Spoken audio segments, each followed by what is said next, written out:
안녕하세요. 부동산을 쉽게 다양하게 깊이 있게 분석하는 부동산의 비밀입니다. 분양가 거품, 저는 요즘 청약시장에 나오는 아파트 분양가에 거품이 있다고 생각합니다. 물론 저의 개인적인 생각입니다.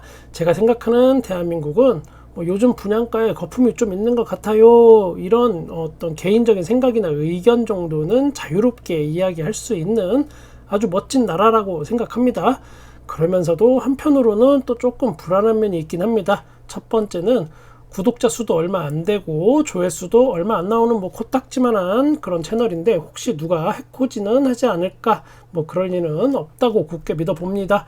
두 번째는 혹여나 일반 분양을 준비하시거나 매수를 대기 중인 분들이 괜히 불안감에 휩싸이지 않을까 하는 점도 저의 걱정거리 중에 하나입니다. 그러다 보니까 앞으로 더욱더 신중해지려고 하고 제 자신이 조금 위축돼서 말하는 경향을 보이기도 합니다. 그래도 부비양반은 결심했습니다. 누구를 대변하거나 위로하거나 또는 잘못되게 하려고 하는 게 아닌 그냥 진짜 있는 그대로의 사실을 할 말을 하는 채널, 이렇게 만들자라고 다짐했습니다.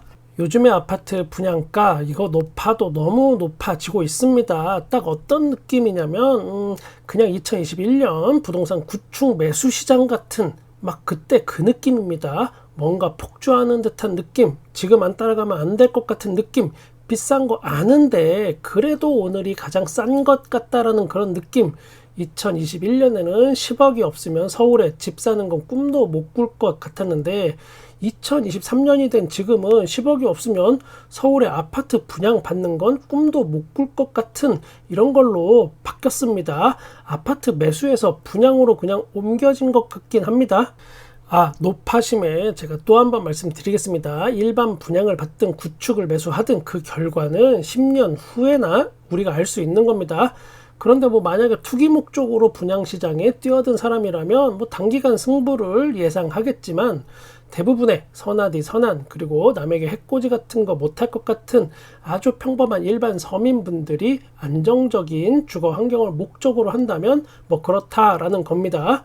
그리고 지금 다소 거품이 낀 듯한 아파트 일반 분양을 받는다고 해서 크나큰 손실을 반드시 볼 것이다, 이런 거 절대 아닙니다. 제가 이렇게 이야기하는 데는 화나는 포인트가 있습니다. 그 포인트는 분양가가 지금처럼 폭등하지 않고 분양가 상한제가 유지되는 예전 수준이었다면 어땠을까 하는 겁니다. 그렇다면 좀 더 많은 시세 차익을 볼 수 있던지 아니면 부동산 리스크를 줄일 수가 있다라고 생각을 했습니다. 왜냐하면 분양만큼은 시세보다 20-30% 저렴하게 집을 구매하는 것이기 때문에 어느 정도 안전판이 마련되는 것이라고 저는 보는 겁니다. 그런데 그 안전판이 이제는 없어진 걸 수도 있다라는 생각에 제가 지금 화가 나는 겁니다. 하다 이제는 서울도 아닌 광명에서 국민평형이라고 하는 전용면적 84제곱미터 분양가가 12억 7천만 원입니다. 바로 광명 센트럴 아이파크입니다. 물론 직접적인 비교가 어려울 수 있으나 올해 4월 달에 있던 옆 동네 광명 자이 더샵 포레나가 전용면적 84제곱미터를 10억 4천만 원대에 분양했던 걸 보면 지금의 분양가 폭등이 거품일지 저도 조금 걱정이 되긴 합니다. 석 달 만에 20% 정도의 분양가가 갑자기 또 오른 것처럼 느껴지기도 합니다. 그 당시에도 광명자이 더샵 포레나는 고분양가 논란이 있었지만 어쨌든 완판은 됐었습니다. 이게 422세대 모집에 4,826건이 접수됐었습니다. 광명 센트럴 아이파크는 그러면 이번에 과연 완판이 가능할까?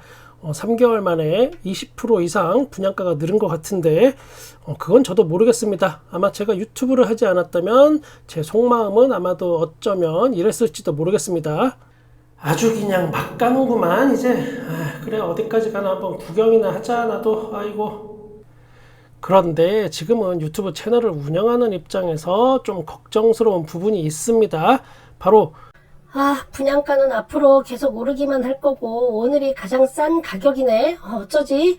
이런 생각을 하실 분들이 늘어나는 어떤 부분이고, 이런 생각을 하게끔 유도하는 세력들이 만약에 있다면 그 사람들 작전대로 되고 있는 거니까 아마 지금쯤 뒤에서 얼마나 지들끼리 낄낄거리고 남의 피 같은 돈 가지고 돈잔치 하면서 명품 사재 끼고 자식들 유학 보내고 또 그 자식들은 또 평생 집 걱정 없이 잘 먹고 잘 살고 그럴까?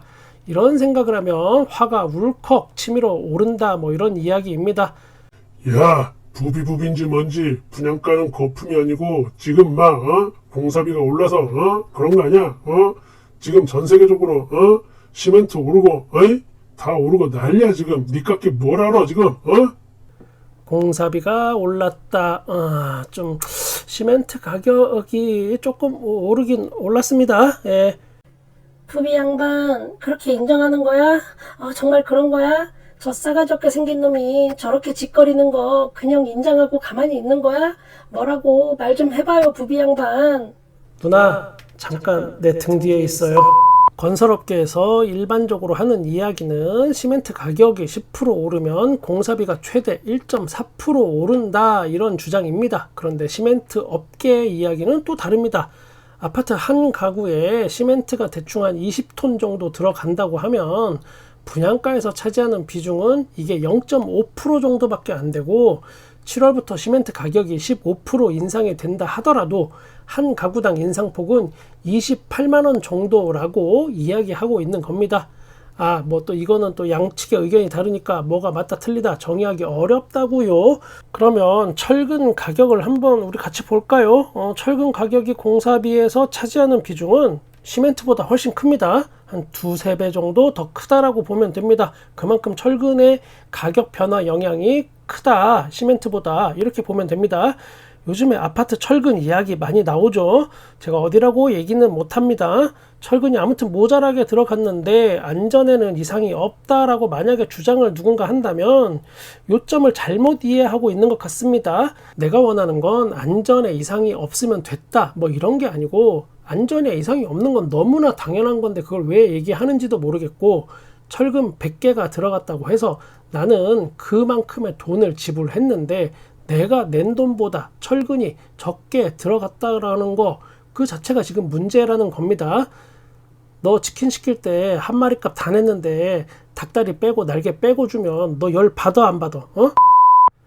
아무튼 시멘트보다 공사비 비중이 큰 이 철근 가격 요게 지금 계속 하락세입니다.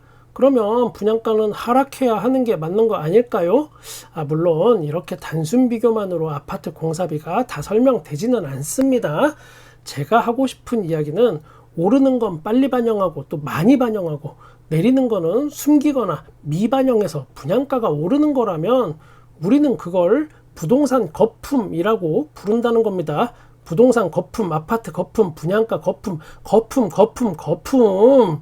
지금의 분양가 폭등은 공사비만으로는 다 설명되지 못하는 부분이 분명 많습니다. 결국은 마케팅 전략에 서민들의 기둥뿌리가 흔들리는 건가? 라는 의구심이 좀 들긴 합니다. 물론 이 밖에도 부동산 규제 완화라는 정책적 이유도 분명히 있고 둔촌주공 살리기라고 봐도 무방한 그런 환경 변화가 한몫을 하긴 했습니다. 일산 부동산 대책으로 분양가 상한제가 사실상 폐지에 가까운 수준이 돼버렸고 전매 제한 1년이 돼버립니다. 강남 3구와 용산은 제외 당연히. 거기다가 둔촌주공을 위해서라고 무척이나 강한 의심이 드는 그런 전매 제한을 소급 적용까지 합니다. 여기서 9억 이하 분양가만 대출이 됐는데 이제 대출의 폭도 높아졌습니다. 이렇게 되다 보니까 그동안 뜸했던 그러니까 구축 아파트 매도 시장으로 매매 시장으로 이사를 갔던 투기 세력이 다시 분양 시장에 기웃거립니다. 갭 투자보다 안전하고 초기 비용도 분양 시장이 더 적습니다. 계약금만 내고 중도금 대출받고 버티다가 팔아먹고 튀면 되니까 전국에서 다 분양 투기판으로 몰려드는 형세입니다. 서울 및 수도권에 미분양 난 거 있다고 하면 슬금슬금 몰려들고 또 실제로 소리소문 없이 미분양이 처리가 되는 곳이 곳곳에서 생겨나고 있긴 합니다. 높은 분양가 때문에 미분양된 아파트를 이것보다 더 높은 분양가를 통해서 미분양을 해결하는 아주 이상한 상황이 앞으로 계속 연출될 것 같습니다.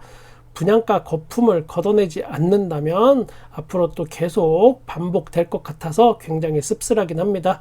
우리가 이걸 생각해 봐야 합니다. 잊지 말고 기억해야 합니다. 2021년 그 당시에는 집 때문에 초조한 사람들이 굉장히 많았습니다.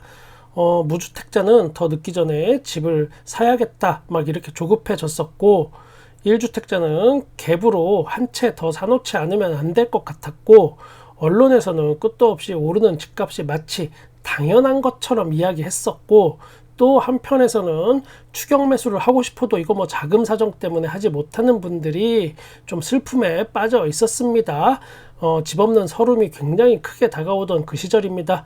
그냥 그게 끝도 없을 것 같았습니다. 그때는.